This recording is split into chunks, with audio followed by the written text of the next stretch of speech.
FrontView.org article review is a chance to spotlight recent information that didn't garner enough attention from the mainstream media, hopefully by adding a creative style to dry, boring text and introducing the work of experts in the field. This deserves more of an in-depth summary and evaluation of the significance this information has to the public. Vlogging a recent article from frontview.wordpress.com. The title reads, "A sensitive new DNA test can predict how long ovarian cancer patients will survive, and a guide will personalize treatments and decisions according to new research. The technology called Quantify counts the number of cells called tumor-infiltrating lymphocytes, TILS, in a cancer patient's tumor biopsy.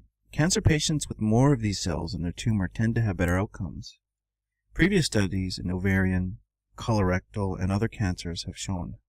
This test is the first that can precisely count the number of immune cells present in a tumor sample.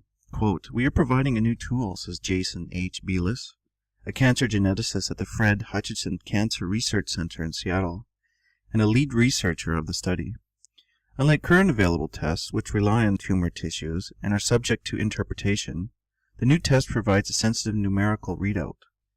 This is a big step forward to accurately count how many immune cells have infiltrated into tumors, Bielis said, unquote.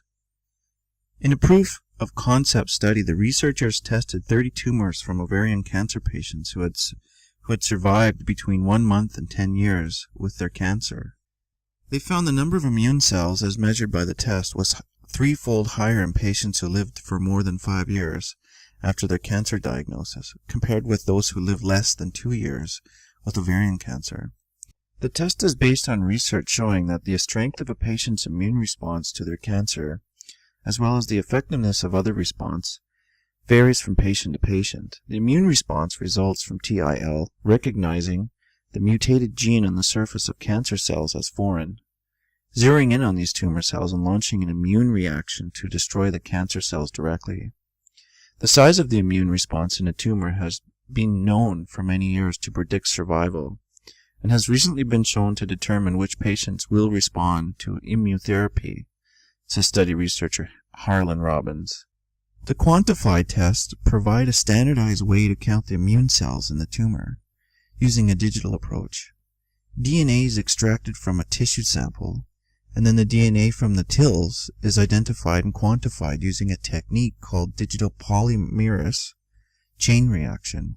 This is clearly an outstanding science result that sets the scene for further development of the test to quantify immune biomarkers in different malignancies, said Dr. Jeffrey Weber, an immunologist at the Moffitt Center in Tampa, who was not involved in the study. Still, the test is not yet ready for use in clinics. First, further validation by other researchers is needed, Weber said. The older staining-based tests have not been used to make important treatment decisions for cancer patients because of their high variability, Bielis said. He and his colleagues would like to see if the Quantify test could be used in treatment decisions by including the test in clinical trials of cancer treatments. It is possible that the test could be used to better predict whether a patient's cancer is likely to respond to a treatment or a combination of treatments. Particularly, Bielis said he thinks this test could be used to gauge whether a patient is likely to respond to a new class of cancer drugs called immune therapy drugs, which are still in development stages but have so far been shown to be effective in some patients. Now that we have these immune therapies at work, a test that could indicate whether a patient is more likely to respond to a treatment becomes an important issue, and the ultimate goal of personalized therapy, Weber agreed. If you like what you see and want to see more videos like this, please subscribe or follow us on frontview.org.